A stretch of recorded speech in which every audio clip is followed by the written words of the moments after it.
Sarah, il est grand temps que tu te maries. » De quoi tu parles?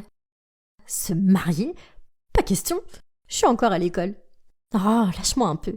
Épouser un homme riche te rapportera plus d'argent que l'école n'en rapportera jamais. Maman, je ne suis pas comme toi. J'aime bien l'école. Maintenant, laisse-moi tranquille. C'était la conversation entre ma mère et moi il y a environ 2 mois. Eh bien, regardez-moi maintenant. Je suis dans l'une des villas les plus luxueuses de Boston. Au fait, je m'appelle Sarah, j'ai 16 ans et je suis au lycée. Ma vie n'a jamais été normale.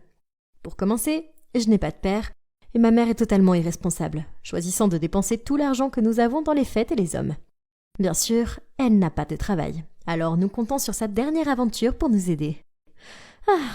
Ma mère ne s'est jamais vraiment souciée de moi, alors je ne me mêle pas non plus de sa vie. Elle peut faire ce qu'elle veut, tant que je peux faire ce que je veux. Et ce que je veux, c'est étudier très dur pour avoir une meilleure vie qu'elle. Mais comme d'habitude, elle est intervenue dans ce plan. Et il y a 2 mois, elle m'a forcée à quitter le lycée et à me marier. Évidemment, j'ai refusé. Et j'ai même fait une grève de faim pendant quelques jours. Mais un jour, elle m'a dit « Demain, nos 2 familles vont se rencontrer. Si tu ne viens pas, j'irai à ton école pour leur dire que tu ne reviendras pas. Mais si tu viens, tu peux toujours aller à l'école, au moins jusqu'au mariage. » L'école. Elle utilise à nouveau ce que j'aime contre moi, pour me forcer à suivre tous ces plans ridicules. Bien, j'ai accepté. Je veux dire, c'était juste un rendez-vous. C'est pas comme s'il pouvait me mettre la pression pour que je me marie tout de suite, n'est-ce pas? Donc, le jour suivant, je suivis ma mère pour aller rencontrer la famille d'Adam. J'ai été choquée quand je l'ai vu. Il portait un masque qui couvrait à moitié son visage. Et il était juste assis là, sans dire un mot, me fixant sans même cligner des yeux. Honnêtement, c'était si effrayant. Ses parents semblaient pourtant gentils et ont expliqué qu'il avait eu un grave accident quand il était enfant, ce qui lui avait laissé une grave cicatrice de brûlure sur le visage. Il portait donc le masque pour ne pas effrayer les gens. Je pouvais le voir me regarder. Attendant ma réaction, alors j'ai essayé de sourire en autour, mais je me sentais si mal pour lui. Mais en même temps, il n'y avait aucune chance que je veuille passer ma vie avec ce type. Alors, j'ai décidé de mettre mon plan à exécution. Tout ce que j'avais à faire était de faire en sorte que ses parents ne soient pas d'accord avec l'arrangement. Alors j'ai agi de la manière la plus maladroite possible. Je voulais donner la pire première impression possible. Dès que le vin a été versé, je me suis penchée et j'ai renversé le verre de sa mère sur sa robe blanche. Ma mère avait l'air mortifiée. Mais je ne me suis pas arrêtée là. J'ai mangé avec mes mains, fait tomber de la nourriture sur la table et continué à mâcher avec la bouche grande ouverte. Mais peu importe à quel point j'essayais, les parents d'Adam semblaient toujours m'apprécier. Et je pouvais le voir me faire un léger sourire. Que devait faire une fille pour dégoûter cette famille? Clairement, ils étaient désespérés. Vers la fin du repas, ils ont commencé à discuter des fiançailles. Apparemment, j'emménagerais dans la maison de la famille d'Adam pour qu'on puisse apprendre à se connaître. Ensuite, si je pouvais aider Adam à se sentir moins anxieux, il me laisserait finir le lycée avant qu'on doive se marier. Donc ça ne veut pas dire qu'il voulait juste une amie pour Adam. Quelqu'un pour lui tenir compagnie? C'est pas si mal. Je suppose que je pourrais faire ça alors. Donc, après les fiançailles, j'ai emménagé dans le manoir d'Adam. Tous les jours après l'école, je traînais avec lui et j'essayais de lui remonter le moral. Je lui faisais écouter ma musique préférée, je lui montrais des films épiques, j'essayais même de lui raconter des blagues. Mais il souriait à peine. Il n'était pas intéressé par ce que j'aimais. Et puis un jour, je me débattais avec mes devoirs de sciences quand il est passé par là et a décidé de regarder ce que je faisais. Soudain, il s'est mis à discuter, j'ai réalisé à quel point il aimait la chimie et la physique. Il m'a même proposé de m'aider à faire mes devoirs. Il était tellement passionné par ces sujets, et c'était une situation gagnante pour tout, car j'avais enfin trouvé quelque chose dont nous pouvions parler. Il a même commencé à s'ouvrir à moi. C'était un début. J'ai commencé à me sentir plus à l'aise avec lui. Par une journée ensoleillée, j'ai même demandé à Adam s'il voulait faire une partie de badminton. Au début, il a refusé car il n'aimait pas être dehors. Mais je n'ai pas arrêté de le supplier jusqu'à ce qu'il dise « Bien. Tu as déjà joué à ce jeu avant ?»« Non. » « Ok, alors laisse-moi te montrer. » J'étais tellement excitée d'apprendre à Adam, bien que je ne sois pas très douée pour la coordination œil-main. J'ai beaucoup joué au badminton à l'école, alors je me sentais assez confiante. Enfin, j'avais trouvé quelque chose où j'étais meilleure que lui. Ha! Ok, j'ai parlé trop vite. Après quelques services manqués, il a réussi à maîtriser le jeu et m'a botté les fesses. Pourquoi as-tu dit que tu n'avais jamais joué à ça avant? Parce que c'est la vérité. Je ne te crois pas. Adam a juste haussé les épaules et m'a laissé allongée sur le sol. Il devait bluffer. C'est impossible pour quelqu'un d'être aussi bon la première fois qu'il fait quelque chose. Oh! Mais c'était amusant, je suppose. Adam me plaisait de plus en plus, mais je ne pouvais pas rester près de lui 24 heures sur 24, car j'avais des cours à suivre. J'étais extrêmement heureuse de pouvoir aller à l'école. De plus, à l'école, quelque chose d'incroyable est arrivé. Un jour, je marchais dans la cour de l'école quand j'ai trébuché sur une canette. Au moment où j'allais tomber à la renverse, une main est apparue et m'a attrapée.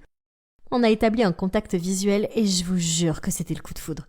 Il s'appelait Brian et il est super beau.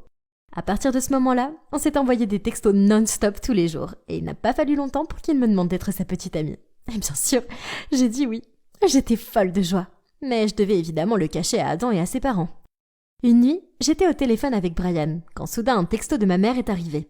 En fait, depuis les fiançailles, elle n'avait même pas donné de nouvelles. Peut-être qu'elle était trop occupée à dépenser l'énorme somme d'argent que les parents d'Adam lui avaient donnée. « Sarah, j'ai vraiment besoin d'argent. Environ 500 $ seulement.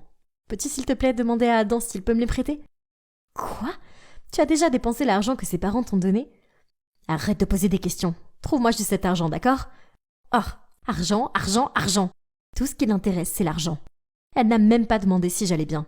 Je veux demander... Pouvez-vous me donner de l'argent ? De l'argent ? Pour quoi faire ? J'ai besoin de payer mon cours de soutien scolaire. Je n'ai pas eu d'argent pour payer ces derniers mois. De combien as-tu besoin ? Environ 500 $. Ok, je vais le dire au majordome. Il te les donnera plus tard. Ouf, c'était plus facile que ce que je pensais. Mais Adam n'a pas posé 2 fois la question. Était-ce parce que cette somme n'est rien pour un homme riche comme lui ? Quoi qu'il en soit, au moins il a dit oui. Ça fera taire ma mère pour un moment. Et si seulement. Quelques jours plus tard, elle m'a envoyé un autre message. Cette fois, elle voulait 3000 $. Se moquait-elle de moi ? Oh, je l'ai juste ignorée. Mais elle a continué à me bombarder de textos et d'appels. Ça a duré des jours. Elle ne voulait pas me laisser tranquille. Mais je n'ai pas cédé. Jusqu'à ce que cette photo soit envoyée sur mon téléphone. C'était moi et Brian se tenant la main et clairement amoureux. Il s'est avéré que ma mère était si désespérée pour l'argent qu'elle s'est présentée à mon école un jour pour me parler face à face et c'est là qu'elle nous a vus ensemble. Elle m'a alors menacée et m'a dit que si je ne lui donnais pas l'argent, elle dirait à la famille d'Adam ce que je faisais et ça m'a terrifiée parce que je n'aurais alors nulle part où aller. Et je ne pourrais plus aller à l'école. Je ne pouvais pas laisser cela arriver. Je n'avais pas d'autre choix que de continuer à demander de l'argent à Adam avec mes excuses bidons. Qu'il s'agisse d'acheter des livres, de payer un parent qui était malade et qui avait besoin d'être soigné, j'ai tout utilisé. Chaque fois que je demandais à Adam, il me regardait comme s'il était inquiet pour moi et me demandait si j'allais bien. Ça m'a fait me sentir encore plus coupable, car j'avais l'impression qu'il se souciait sincèrement de moi. Pour me rattraper, je lui préparais des cookies, je lui ai même tricoté un joli pull pour son anniversaire. Mais quelques semaines plus tard, il m'a demandé si on pouvait parler. Dès que je suis entrée dans sa chambre, il m'a jeté un tas de photos. Elles étaient toutes de moi et Brian. J'arrivais pas à y croire. Est-ce que ma mère m'a trahi ? Mais ce n'était pas le cas. Il m'a dit qu'il avait demandé à quelqu'un de me suivre parce qu'il avait l'impression que j'agissais bizarrement. Non seulement il avait découvert que je sortais avec quelqu'un, mais il avait aussi découvert que j'avais menti au sujet de l'argent et je l'avais donné à ma mère. Il était tellement déçu par moi. S'il te plaît, laisse-moi tranquille. Je ne veux plus te voir. J'avais tellement peur qu'on me mette à la porte de chez eux, mais personne n'a rien dit. Ses parents continuaient à me parler au dîner et ils semblaient assez heureux. Seul Adam m'évitait, ce qui bien sûr me faisait me sentir mal. La seule personne sur laquelle je pouvais m'appuyer en ce moment était mon cher Brian. Alors un soir après le dîner, j'ai décidé d'aller chez lui. J'avais vraiment besoin de réconfort, mais quand je suis arrivée dehors par la fenêtre, j'ai vu une autre fille dans sa chambre. Ils ont commencé à s'embrasser et j'ai cru que j'allais m'évanouir. Dans la panique, j'ai rapidement rampé et je me suis cachée sous la fenêtre pour écouter. Mais tu n'es pas un peu trop proche de cette fille Sarah ces derniers temps ? Tu n'oses pas. Ne t'inquiète pas, ma puce. Tout ça, c'était juste pour toi. J'ai remarqué qu'elle vit dans un grand manoir avec des chauffeurs personnels et tout. Sa famille doit être sacrément riche. Alors, je voudrais juste être un bon ami et les aider à dépenser cet argent, tu vois. Et peut-être que comme ça, je pourrais t'offrir le nouveau sac à main Chanel que tu veux toujours. Oh, vraiment, chérie ? Alors, comment ça se passe ? Eh bien, raté. On dirait qu'elle est le genre de fille riche avare. Oh, elle garde chaque centime pour elle toute seule. Comment j'étais censée croire ce que je venais d'entendre ? Mon cœur était brisé en 1000 morceaux et je ne pouvais plus me retenir. Je me suis levée et j'ai mis mon visage contre la fenêtre. T'es larguée. Brian avait l'air tellement choqué de me voir là, mais je n'ai pas attendu pour voir s'il avait quelque chose à dire. J'ai juste couru à la maison en larmes et je me suis enfermée dans ma chambre. Sarah, ouvre la porte. Sais-tu combien de jours tu n'as pas mangé? Sarah, ouvre la porte. Sinon, je vais envoyer quelqu'un pour l'enfoncer. Oh mon Dieu, tu vas bien? Qu'est-ce qui se passe? Rien.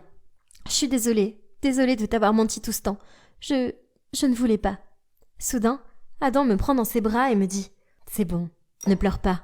Maintenant, peux-tu me dire ce qui s'est passé ?» En larmes, j'ai raconté à Adam toute l'histoire. D'être utilisée par ma mère et par Brian. Peut-être que c'est ce que je mérite pour t'avoir menti. En fait, si j'étais toi, je ne voudrais pas me marier avec quelqu'un comme moi de toute façon. T'es un mec génial. Tant que tu auras confiance en toi et que tu vivras avec une attitude plus positive, de bonnes choses t'arriveront, je te le promets. Même avec ce visage hideux. J'ai levé les yeux vers Adam et... Oh mon Dieu, la cicatrice de brûlure sur son visage, c'était pire que ce que je pensais. J'ai tendu la main pour la toucher. Ça a dû être tellement douloureux. Peut-on recommencer? Continue à m'aider, d'accord?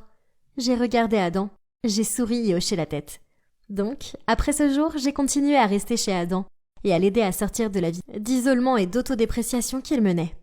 Petit à petit, son attitude s'est améliorée. Et il a même commencé à suivre des cours de commerce pour se préparer à reprendre l'entreprise familiale dans le futur. Je l'ai aussi encouragé à commencer à enlever son masque. Aime tout de toi-même, y compris cette cicatrice. Quant à ma mère, elle est actuellement détenue pour ses jeux d'argent illégaux. Ouais, c'est pour ça qu'elle a dépensé tout cet argent. Elle va probablement finir en prison. Et même si ce n'est pas ce que je veux pour elle, elle le mérite un peu. Ah, et à propos du mariage, on l'a reporté. Heureusement pour moi, Adam et ses parents veulent que j'aille d'abord à l'université et que je poursuive mes rêves. Dès que je serai diplômée, nous commencerons probablement à planifier notre mariage. Et ce sera vraiment par amour cette fois.